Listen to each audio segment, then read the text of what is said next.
All right, so the 2024 race is heating up. The media mob, they've suddenly now come to the conclusion that Florida Governor Ron DeSantis is extremely racist. This, of course, part of their standard election plot to smear, slander, besmirch every Republican candidate. They do it every 2 years. They do it every 4 years. Now, lately, they kind of do it every day. This year, the NAACP is now joining in on the action by issuing what they call a travel advisory for Florida, saying that DeSantis's fight against woke propaganda, it is dangerous to the black community.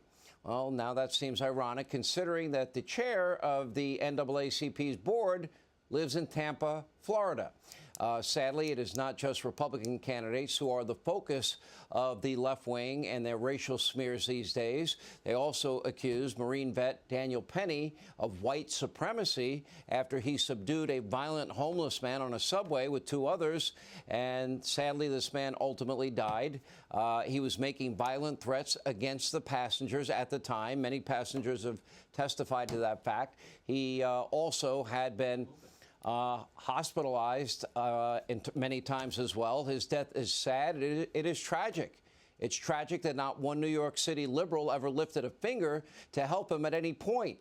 They had their revolving door justice system put him back on the streets over 42 times, again and again, with zero help for his mental illness and no consequences for his crimes, including violent crimes. And meanwhile, in his first interview since the incident, Penny insisted that race had nothing to do with it.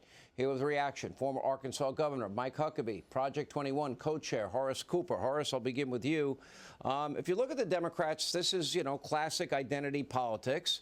It's a stunt. It's every 2 years, every 4 years. Let's divide America, old versus young, rich versus poor, black versus white, male versus female. There's nothing new to this playbook. They've been doing it for all the years I've been following politics.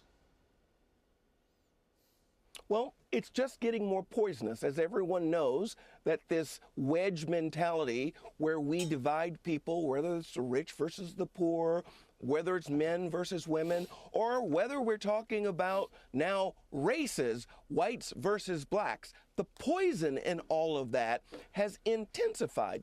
There was once a time when Democrats like FDR tried to unite us by saying that all we have to fear is fear itself. Today's wokesters, including the NAACP, they can rephrase that.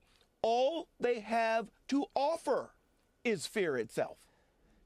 Governor, I look at this and I'm thinking, okay, a travel advisory.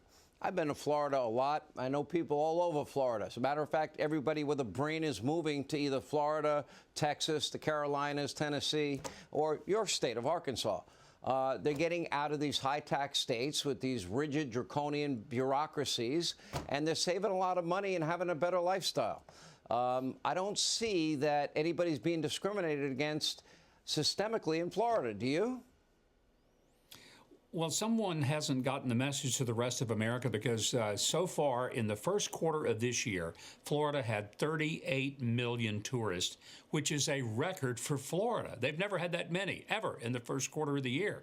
So I don't think the NAACP is doing a very smart thing by trying to say, don't go to Florida. Where are they going to suggest they go? Chicago? Baltimore? Really? I don't think so. I think the whole thing, that this idea that everything is about race, it's worn out. Nobody believes it anymore. If they want to say, look, Ron DeSantis is a secret cross-dresser, that would, at this point, probably have a little bit more energy than to say that he's a racist. Anyone who knows Ron DeSantis knows he's not a racist. This is crazy. And when you have nothing but that to throw out, it really does lose any effectiveness at all. And I think the best way to deal with this kind of stuff is respond with ridicule. Just laugh in their faces and tell them, you guys have got to come up with something better. This just isn't working anymore. But this is their playbook, and I agree, Horace, with Governor Huckabee. However, it's an insidious lie that is told and told often. And at some point, when do people wake up and realize that they're kind of being used? If you look at Democratic-run cities and states, and you look at how minorities have fared under Democratic policies for decades, they've not done very well. It often is the case, they don't have the best educational system. They don't have simple, basic law and order and safety and security so they can pursue happiness and their God-given talents. So, you know, I listen to this and I ask the question, okay, what has the left done to make the lives of minorities in America better, especially when they've governed for decades? Well, you see, the progressives ask us, who are we going to believe, them or our lying eyes?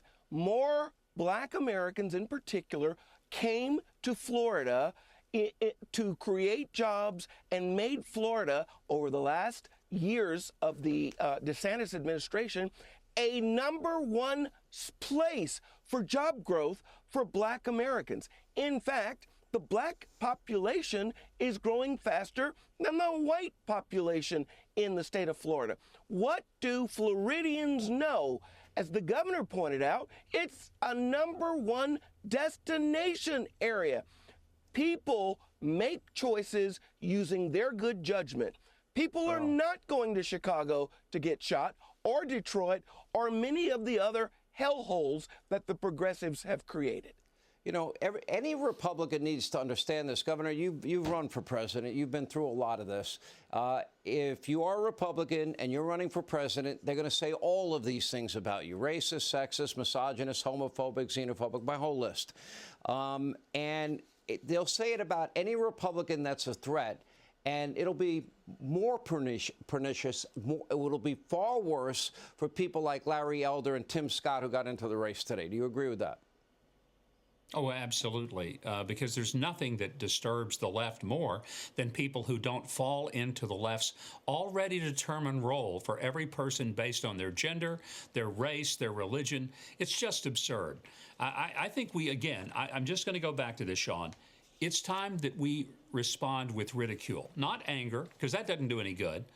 You can't reason with these people because they're not reasonable, they're not rational. So ridicule. That's the best tool we have. I think we ought to say, you know, our problem really isn't racism. The truth is you haven't found out what we're really about. We're all a bunch of cannibals. And make them think about that for a while. Every Republican now is accountable on top of a Islamophobe, transphobe, homophobe that wants dirty air and water and wants to kill Granny and Grandpa. Okay, that's us. There you go. That's the platform. Yeah. All right. Thank you, Horace. Thank you, Governor. Appreciate it.